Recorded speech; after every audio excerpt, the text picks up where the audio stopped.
जानना चाहता हूं कि आपको क्या लगता है, आपकी पार्टी को, कि कौन से मुद्दे उत्तर प्रदेश में चल रहे हैं जिस पर वोट पड़ रहे हैं।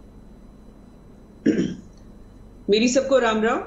और ये जो झूठ की गठरी लिए लिए हर जगह जाते हैं और खोलते हैं और सोचते हैं कि झूठ बांटेंगे लोगों के बीच में, और लोग जो है उसका मजा लेकर उसको खाकर इस विपक्ष को वोट दे देगा।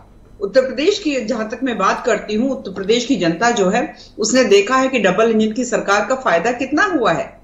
आज लोग योगी आदित्यनाथ जी के नाम की शपथ लेकर बोलते हैं कि अगर लॉ एंड ऑर्डर संभालना हो, सुधारना हो तो कैसा हो, योगी आदित्यनाथ जी जैसा हो।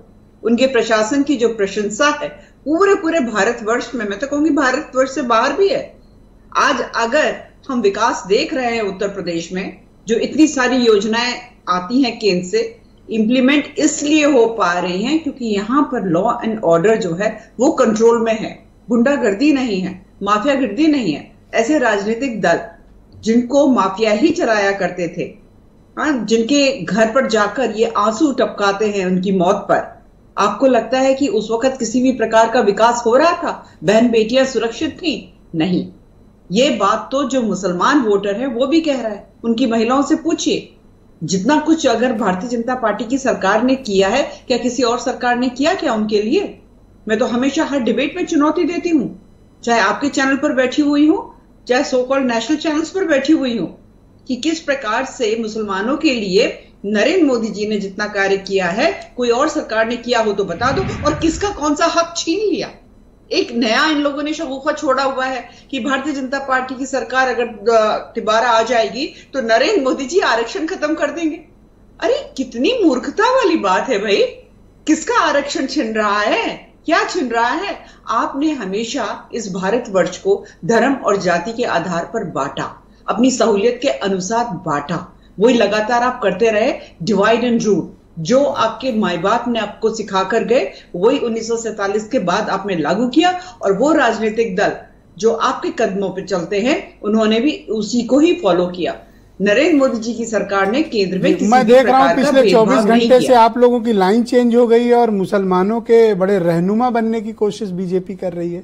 ये अचानक से परिवर्तन कैसे? क्योंकि 3 चरणों में तो मैंने देखा केवल मुसलमान बोल रहे थे आप लोग, अभी मुसलमानों के प्रति अचानक प्रेम। सब ठीक तो है? नहीं ब्रजेश जी, एक चीज बताइए, मैं आपकी डिबेट्स पे कई बार बैठी हूँ और मैंने खुली चुनौती दी, और अब भी मैं बैठकर बोल रही हूँ, खुली चुनौती दे रही हूँ। भारतीय जनता पार्टी ने कब किसका बुरा किया भाई? सिखों का कत्लेआम करवा दिया, मुसलमानों का कत्लेआम करवा दिया। कत्लेआम करवाने वाली ये कांग्रेस पार्टी है, कार सेवकों का कत्लेआम करवाने वाली समाजवादी पार्टी है। भारतीय जनता पार्टी ने किसका कत्लेआम करवा दिया भाई? कहीं कोई प्रूफ है? कहीं कोई कोर्ट में कुछ है? कहीं कोई एविडेंस है? आपको मैं कहता हूं 8-10 स्पीच आप प्राइम मिनिस्टर साहब की सुन लें और मुख्यमंत्री जी की भी सुन लें, आप उसमें अधिकांश एलिमेंट यही पाएंगी मुसलमान वाला।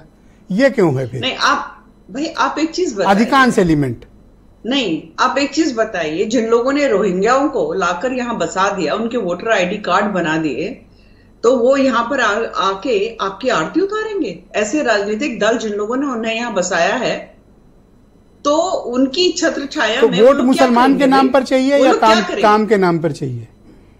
मैं आपको बता रही हूं, उत्तर प्रदेश में जो एक आपराधिक मानसिकता के लोग हैं, एक धर्म विशेष में, वो तो कहते हैं हमारी सरकार आने दो फिर देखेंगे हिंदुओं को। धर्म विशेष कौन है? जो एक मेजोरिटी पॉपुलेशन है उसको थ्रेट किया जा रहा है, उसको धर्म विशेष में किसके लिए आप तो कह क्या रही हैं? हिंदू रोए? नहीं, किसके लिए कह रही हैं जी? धर्म विशेष में किसके लिए आप कह रही हैं? मैं बता तो रही हूं, मुस्लिम कम्युनिटी के जो आपराधिक मानसिकता के लोग हैं वो निरंतर ये कह रहे हैं हमारी सरकार आने तो दो। हमारी का मतलब कांग्रेस समाजवादी पार्टी। हमारी सरकार आने तो फिर हम देख लेंगे हिंदुओं को। और हमने देखा है हिंदुओं को कितना ज्यादा परेशान किया गया है। ये अच्छा, 4 मिनट से आप बोल रही हैं, आप उपलब्धियों पे कम मुसलमानों पर पूरा फोकस कर रही हैं, ऐसा क्या हो गया? नहीं, हम तो किसी पे फोकस नहीं कर रहे। आप प्रश्न करोगे तो हम उत्तर देंगे, अगर लोग झूठा आरोप लगाएंगे तो उसका हम सामना करके मुंह तोड़ जवाब देंगे। फखरुल हसन चांद।